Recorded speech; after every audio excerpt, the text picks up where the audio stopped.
Well, good morning, everyone. Thomas Montgomery here. We get together with our distribution partners most weekday mornings at this time, 8 o'clock Central. We will not be getting together tomorrow on Tuesday, March 8th because of travel, but it's a pleasure to get together with you today. So we have a couple weeks of experience now going out to the marketplace with the two-step funding program. And I can give you a quick recap of that, but Scott is working to alter the landing pages to increase conversions. So of course you get a free landing page as an affiliate of the two-step funding program. Nothing changes there, you don't have to pay anything. But what he's going to create is a page 1 and page 2. So page 1, which will be live by this Wednesday. So this is not going to change your link, nothing like that. But page 1 is going to look something similar to what's currently posted on twostepfunding.org. Because right now, your landing page is based off of twostepfunding.com, which certainly tells the full story and gives your clients the opportunity to enroll either with a single payment or multiple payments. But what we need to do is have an initial landing page that they first go to. Again, so this will be coded exactly to your current link, so no changes. That will give them just a quick overview, and it's a data capture purpose here. So they'll be able to put in their name, email, mobile phone, and just a quick description. So it does give them an overview of step 1 or 2. It's not an enrollment page. It doesn't talk about pricing. There is no enrollment opportunity here. But what Scott's creating is that each of your landing page links will come to this data gathering form first. Your prospects will be able to fill out the brief form, and then it will take them to the opportunity to enroll. If they don't enroll automatically, he is creating a complete drip sequence that will follow up, educate them, and prompt them to increase your conversions. So this will have, I think, a dramatic impact in terms of, number one, you know who's going to your page. Because if you look at in your back office, you'll see how many hits that you've had to your current landing page. And many of you have had dozens and dozens, if not hundreds.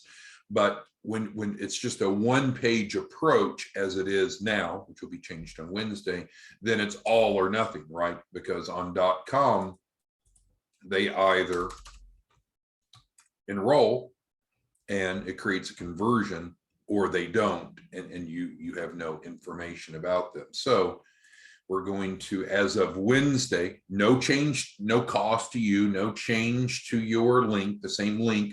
We'll take them to a page that'll look similar. They're still finessing this. That will be a lead capture page. It'll notify you each time a lead is submitted. It will automatically take them to the next page, which will allow them to enroll if they're ready to enroll. But if they've gone to your first page and not your second, then they'll be dropped into the automated sequence of emails and texts that Scott's creating. So I think that's exciting. So again, nothing that needs to change between now and then. You can continue to promote. Your link will work now, it'll work later. There's no change to the link. It's just there's going to be 2 pages on connected to your link. The first of which will be the lead capture page, and then the second page will be the enrollment. Hopefully that makes sense, doesn't worry anyone, it's all good. Now, what are some things that we know about, we'll call this a landing page. What are some basic elements that you and I know that's important to have a successful and effective landing page? Well, we know that it needs to be brief. We know that we need to capture some information from the prospect, but as little as possible, because the more you ask them, the less likely they are to fill it out. We know, for example, it shouldn't say submit, that click here generates a significantly higher conversion for whatever reason. And so those are the elements that Scott will build into that first page that your link is attached to, and then I'll take them to the second. Also, one of the criteria that we know that is successful, important for a successful landing page, is some sort of proposition of what are we offering them in exchange. So what we're saying is, give us your contact information and we will provide you a free funding guide. Now, they're not fools. They know that they're going to get the funding guide, but also that we'll be following up with them in terms of helping them with the two-step funding program. But there needs to be a clear reason why that individual is willing to put in their contact information. What are they going to get? And in this case, they're going to get a free funding guide. So let's talk about that now. Well, I'll pause. Are there any questions or concerns on the evolution of your two-step funding landing page? What it looks like now, again, looks like on .com.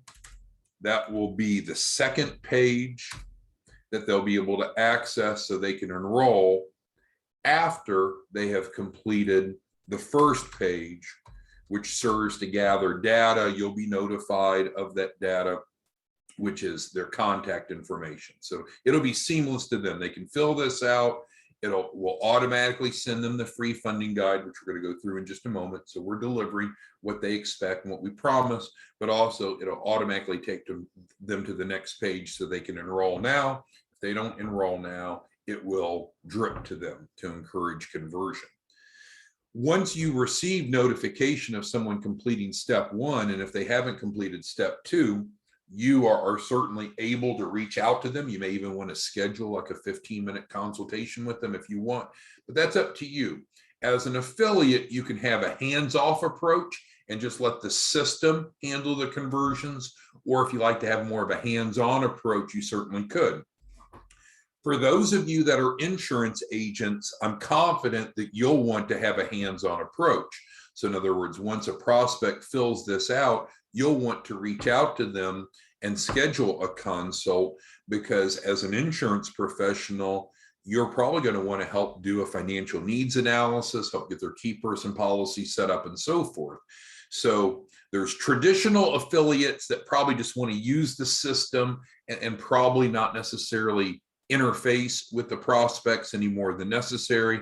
And then there are those of you that have other business-to-business offerings like insurance, where you'll definitely want to take that opportunity to start developing a relationship. So before I get over to the new funding guide, which we're going to go through, any questions on this? So again, as of Wednesday, it'll be switched over. No change to your link. You don't have to change anything. It'll just, as of Wednesday, take them to this first page and then forward them to the enrollment page after they've completed this information. So that provides you your prospects information and allows us to do a drip marketing campaign at no cost to you for those that don't immediately enroll. Any questions or concerns on that before we pivot over and talk about this free funding guide that is the carrot that we're using to help get them to fill this out? Any questions? Okay. If you have any, just post them there in the Zoom Q&A. It's like a chat box. All right. So you might say, all right, well, Tom, what's this all about? We're going to give them a free funding guide. What is that? Well, the system will automatically send it to them, so you manually won't have to. It'll be a generic version of this. So this one here that we're looking at, I'll just go ahead and make it larger.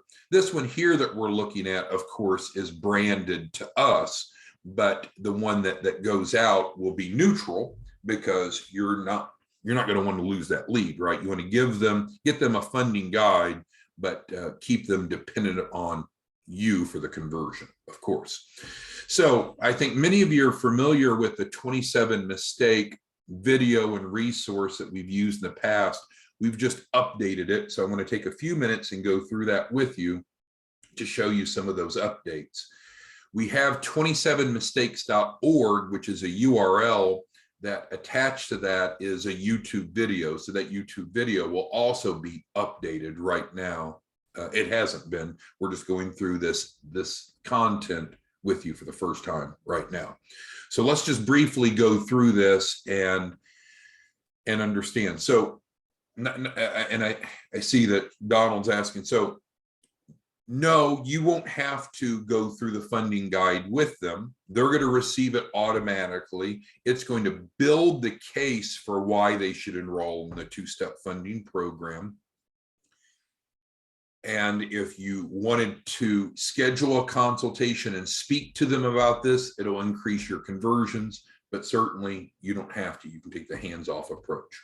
All right, so let's go through the content of the funding guide that they'll receive automatically from after filling out that form, because it builds the case of why they should be working with you and with us.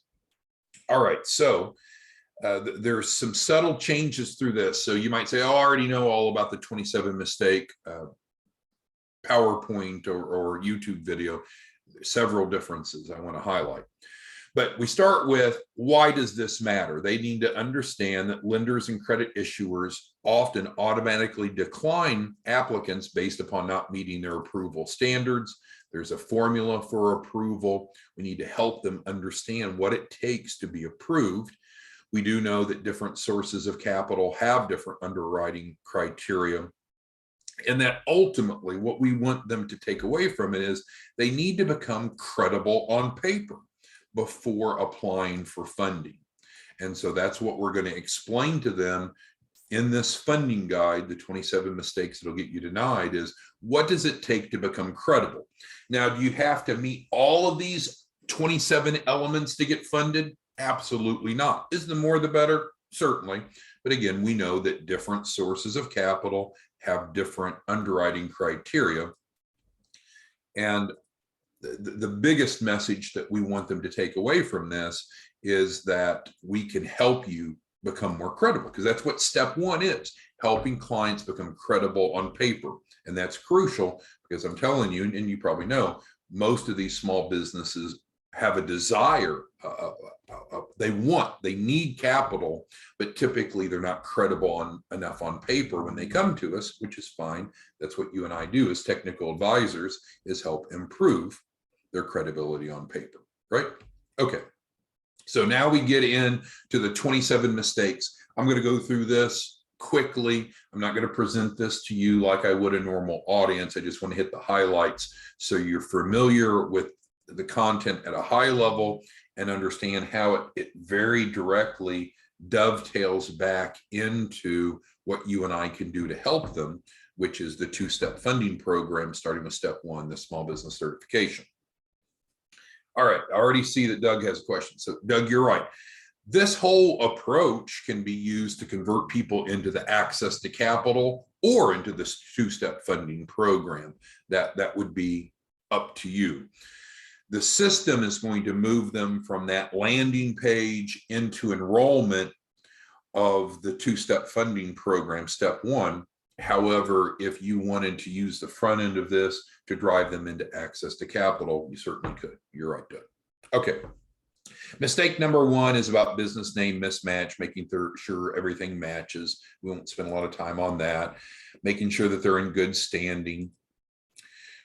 Alerting them that different industries are perceived with different levels of risk. Having an entity. Do they have to have an LLC, a C Corp, or S Corp to get funded? No. I mean, we can frankly get an SBA loan for hundreds of thousands of dollars with just a sole proprietorship. But just introducing the fact that entity selection makes a difference. There are some sources of capital that look specifically for business entities. Talk about the EIN. We get into business address, and a lot of people make poor decisions on their business address. So we educate them about that. And that frankly, some sources of capital have specific geographic areas that they lend to. Like we do a lot with the Chapman Fund. The Chapman Fund's great. It is not a bank loan. It is so much easier to get than a bank loan. It's tax supported. Downside is it only goes up to $250,000, and this pisses some people off because they want more money. But it can be the first 250,000 as we're preparing for subsequent capital raises. But anyway, we teach about business addresses and how that's relevant, business phone numbers, website and email addresses, business bank accounts. So again, this isn't some long sales pitch. This is truly educating the client on different elements that impact their credibility on paper. And then ultimately we'll close this out with how you and I can help them become more credible on paper through the two-step funding program. Talk about having a business bank account, business licensing, and not all businesses need a license, business credit reporting. And that we will guarantee every participant in the two-step funding program at least $10,000 of business credit under their EIN, no use of social security number, money that they can use for their business. But anyway, we introduce business credit reporting to them. Then also talk about business credit scores a bit deeper. So it's not just having a profile set up, it's actually having established trade lines so you look credible on paper through Dun Bradstreet, for example. And again, we deliver that. That's part of the solution that you and I provide for clients that are going through the small business certification, which is step one of the two-step funding program. We also talk about personal credit. And of course, not all sources of capital look at personal credit, but we do need to educate them on that as well. And what you and I know is that we can help them with the credit sweep if they need. And there's no cost for that if they're going through the program. We introduce collateral and make first reference to the Collateral Support Program, because I think a lot of small businesses are weak on paper. Their balance sheet is not credible. And so there's an inconsistency between the amount of money that they want or need and what they qualify for. And so you and I can fill that gap very easily with the Collateral Support Program. And of course, that makes you an extra up to $10,000 in your pocket by helping them with that. Of course, having a business plan is important. And again, none of these mistakes are universally applicable, right? Because some sources of capital require business plans, some don't. Some require a very robust and formal business plan. Some can be much more cursory. So never make that mistake to think, oh, they have to have all of these items. They don't, but these are elements that could impact their fundability and of course, ways that you and I can help them become more credible. So mistake 15 is business plan. Mistake 16 is financial projection. So that's looking from today forward. We're going to get to historical financials in a minute, mistake number 22, but financial projections is going forward. Needing to have a good use of funds. This is crucial. You and I have probably seen this a million times, that small businesses will come and they say they want money, but they've not really formalized how much funding do they need and what are they going to use it for. So we need to flush through that. And then that's part of the process that we help them with. Industry experience. Again, not all sources of capital care about that, but some do. So we address that. This is a nice one here, mistake number 19. And this is largely the same as it was in the prior version. But I think it's important that entrepreneurs not be of this mindset that they have to go it alone. They don't have to be a lone ranger. And so at least over time, they should develop an accountant, CPA relationship, have a business attorney that they can use, a business coach. And I know many of you are providing that coaching service. In other words, who helps them after they get funding, having an insurance agent to make sure that they have the proper asset protection. And then of course, what ties specifically to what you and I are going to help them with is a technical advisor. Feasibility data, third-party validation of their assumptions, clearly identifying their target market. Mistake number 22, I made reference to before. So this is a new mistake, a new entry into this. It was not in the prior version. It was referenced before, but now we're just going to make it clearer that even if you're a brand new business, even if you formed yesterday, we need to be able to produce financial statements for the lender. And while there are more financial statements than we're focused on here, the balance sheet income statement, also referred to as profit and loss, we need to be able to create those. And so we've added that in because a lot of small business owners are falsely thinking, hey, I'm a new or a newer business, that doesn't apply to me. And you and I know that that is entirely wrong, but they don't know what they don't know. Inadequate insurance. And so, you know, different businesses will have different insurance needs. We're not just making things up. If you're an insurance agent, you'll do a financial needs analysis with them and determine this. But if we're going to borrow money, some lenders require a key person policy. If they have partners, they probably would benefit from a buy and sell, depending upon which state they're in. Texas, you don't need workers' comp, but in most states it's required. And so different types of asset protection. So we're not selling insurance to any of these individuals. This is a door opener for those of you that are licensed insurance agents, but we're helping them understand. Because I know when we first started, we own a building now, but when we first leased a building, we needed to have certain insurance to be able to meet the landlord's requirement to lease the space. So we had to go buy that policy.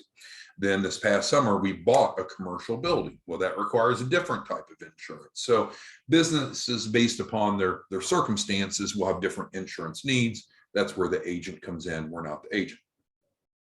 Moving on. Inadequate cash contribution. While we can certainly layer in layers of cash contribution, I think some small business owners are naive. They think, okay, I need $100,000 and I'm going to go to the bank and borrow $100,000 because I have literally no money.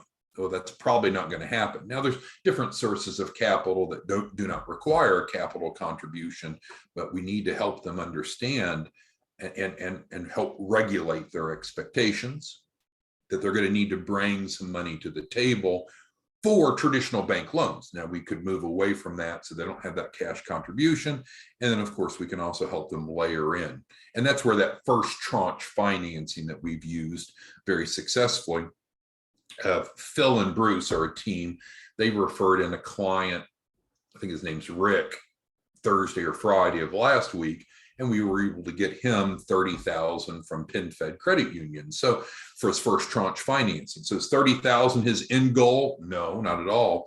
But now he has some liquidity and some cash contribution. So we'll talk about that more later. Mistake number 25 is getting them of the mindset that if they're looking for, we'll call it big boy funding, right? 6 digits or more, we need to run this business like a business, not like a hobby. And so this reiterates using QuickBooks or something similar to track revenue and expenses, which will allow for those financial reports to be generated. And then also getting themselves set up on a salary. We don't want anyone to be self-employed. The lending world hates self-employed people. They consider you very risky. So we don't want anyone to be self-employed. Now, you certainly could be employed by a business that you own all of or part of, but that will that'll also increase access to capital by doing that and decrease taxes. So just reiterating, we need to run a business like a business. And again, it's not a fault of people. It's just often they've not been educated or trained on these topics. So here we take them through this and then, of course, say, well, don't worry, we're here to help you become credible on paper. And so you'll see that closing pitch here in a minute. Mistake 26 is picking the wrong business for their circumstances. We've used the Darren example exhaustively, but Darren came to us. Darren's a great guy. He's smart, he's handsome, he's inspirational, but there's an inconsistency. He wants $7.5 million right now, and he doesn't qualify for that. So it's not that someone can enroll, pick some huge number. Now, we'll guarantee anyone 100,000, but it's not like they can come in and pick some huge number and just say, well, poof, I want my 7.5 million. And if that's what the business was going to require to be successful, then Houston, we have a problem there. So we could always go to an equity-based capital raise, but if we're not going to do that, we're going to stick with debt.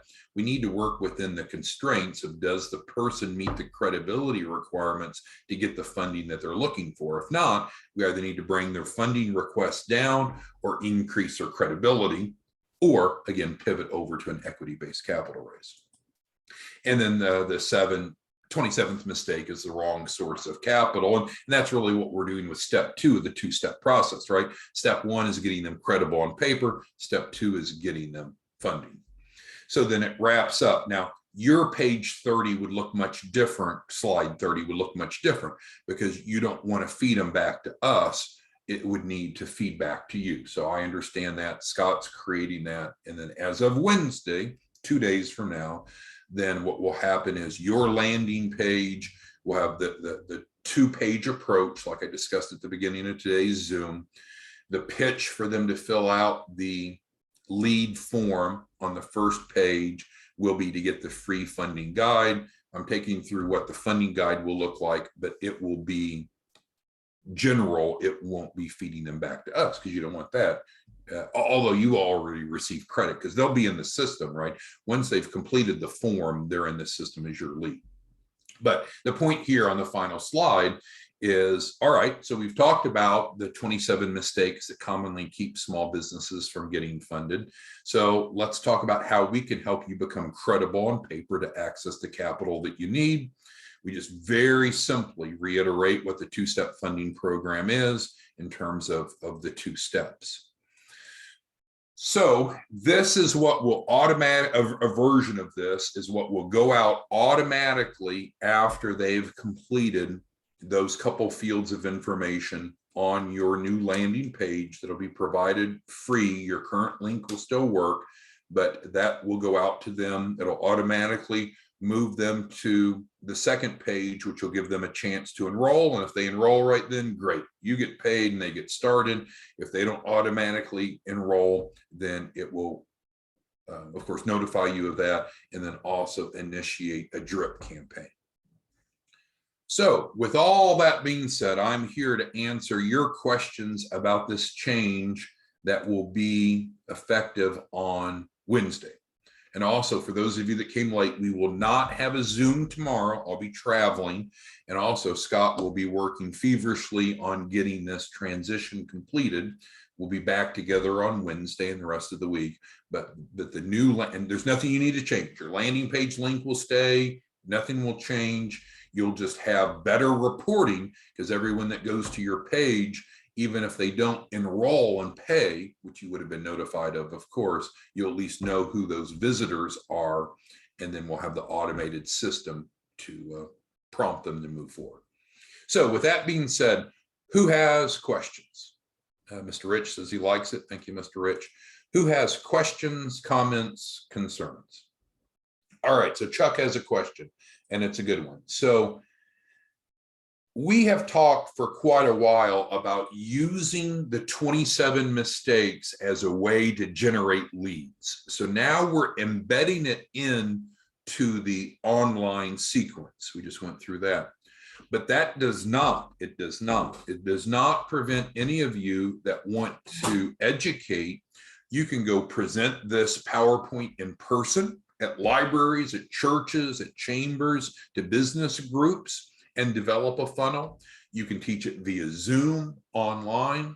So while this is now a resource that is part of the carrot to get someone to complete the landing page information that'll be on your landing page, please don't misconstrue that. As Chuck was asking, does this keep you from using this for broader audiences? So thank you for that, Chuck. And so Mark, that's correct. There's no new links. There's no change to your links. What will change is that the link will take them to that lead capture page that we started today's Zoom with, instead of the full enrollment page, because that will allow you to capture their lead information. Because if they go straight to the enrollment page, it's all or nothing, right? They either enroll, they pay, and you make commission, or you have no idea who went to your page. There's no collection of data. So by having the 2 pages, it will improve conversion rates, because obviously, will more people fill out the couple fields on the new landing page to be able to get the free funding guide and learn more than would have paid right off the bat? Of course. And as I reiterated, some of you want to talk to your prospects, so you'll have that opportunity, right? They'll fill out the lead capture page, you'll be notified, and then you can reach out to them, talk to them, or schedule a call. And then secondly, if you don't want to, you can let the system work itself. So Mark, thank you for clarifying. No changes to your link.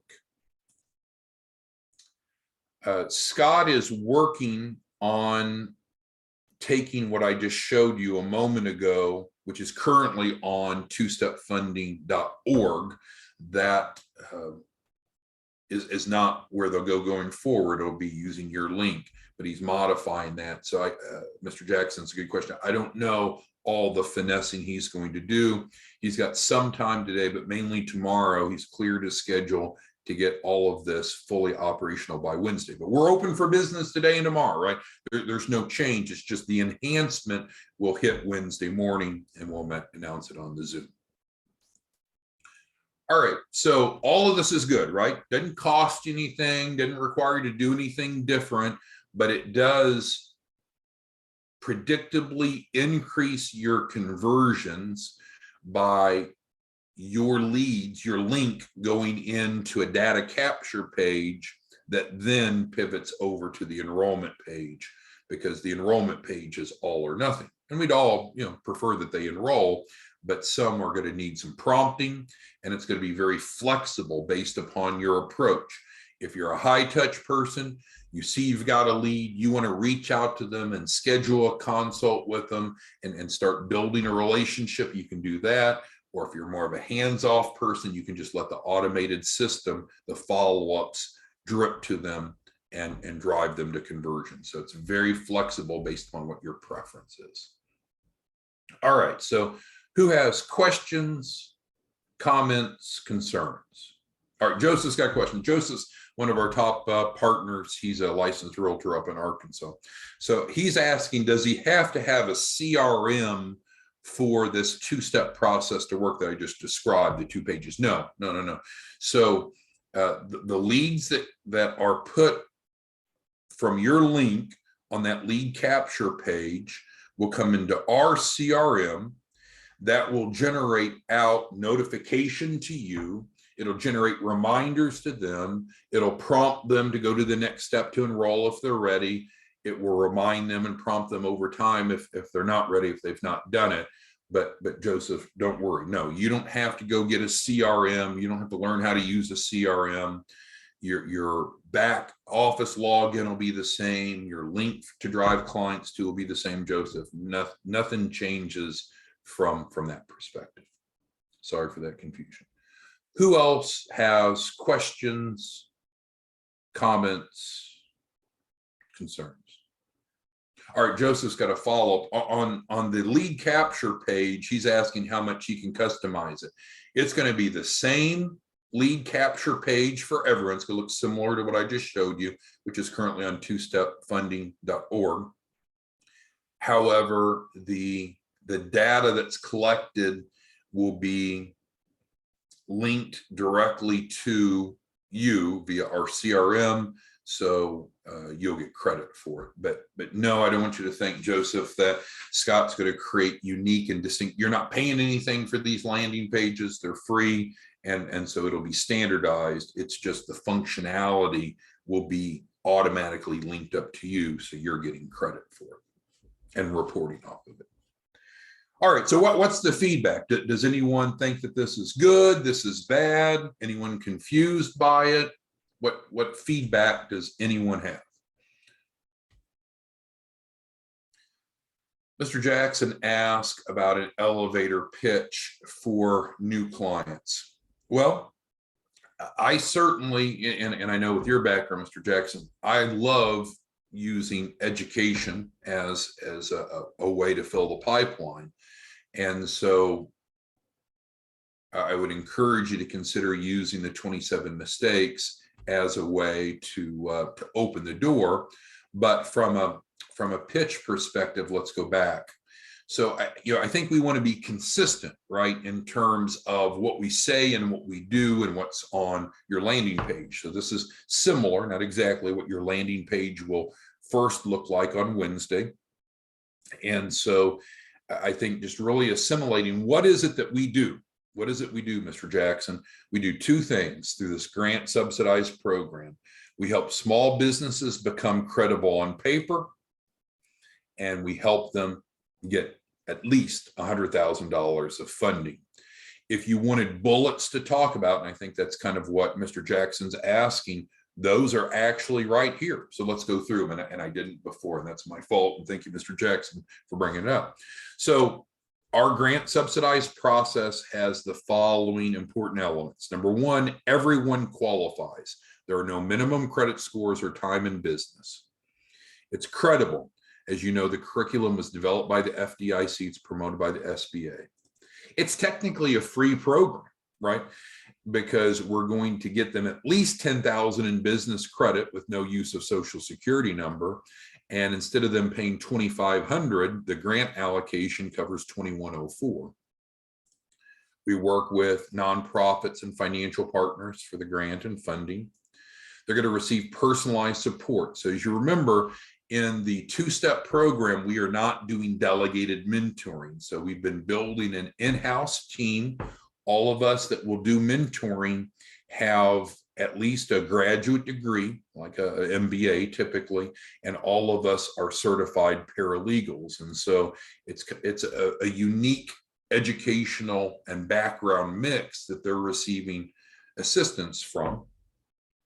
And they'll receive support, phone, text, and email. The process is fast, takes about 28 days to get them credible on paper, and it's flexible for even those businesses that haven't started yet, those that have recently started, and those in business less than 2 years. So I think these are the talking points, Mr. Jackson, that you're asking for. Okay, anyone else have any questions? Because again, we will not have a Zoom tomorrow. We'll be traveling tomorrow. We'll be back Wednesday, and as of Wednesday, your link, current link you have, no change, will bring people to something that is a variation of this that Scott's going to be building out today and mainly tomorrow. And then they'll be able to fill out just a couple fields of information. You'll be notified automatically. They'll get the funding guide automatically that we just went through, and that's neutralized, generalized. It won't have our information on it. And then also it'll take them to the second page, which is the current first page, of course, that will allow them to actually enroll, because that's the goal. We want people to enroll in what we call the Small Business Certification Program, which is step one of the 2 steps to get credible on paper. I know a couple of you yesterday just feel like that we're giving too much away, that this proposition is too good, that when they're paying so little and getting so much. But keep in mind that as they go through the 4-week process, at any point you can help them move forward in step 2. Most of you are white label partners, so then you can get them through your white label link, agree to your terms and conditions, and then that's where the funding comes into play. And that's where you're going to make a lot of money, because most of you are setting your performance fee at 10 to 20% off the capital raise. So now your gross income is $10,000 to $20,000 per client.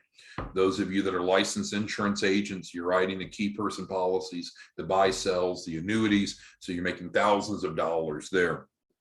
And of course, they pay you the $2,500 deposit, which is upfront. So the good news is you'll still make 10,000 plus on the back end with certainty through step 2.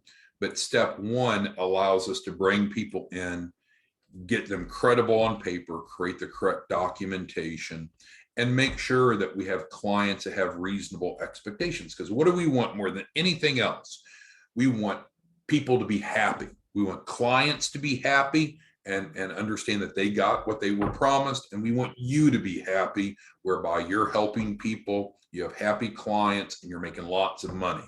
And so by breaking this down into 2 steps, we can better do that. With that being said, though, if you want to directly take people into access to capital and skip the 2-step approach, you're perfectly fine to do that. The access to capital as an entry point is still available. There's no change. You get them under contract as a white label partner. You submit them on the white label client submission form, and that's open for business. This is just a different approach, breaking it into 2 steps. All right, so again, we won't meet tomorrow because of travel. We'll be back Wednesday. There's nothing you need to do different. Just know that on Wednesday, Scott will have a 2-page approach. Your first page will be the data capture, and then the second page will be the full enrollment. You'll have all the follow-up and programming. None of that cost you a penny. We're spending a ton of money building this system so you can help more people and earn more income. Any questions, comments, concerns before we wrap up today's Zoom? And again, no Zoom tomorrow. We'll be back on Wednesday. Any questions, comments, concerns? All right, we'll see you all Wednesday morning. Thank you. Bye-bye.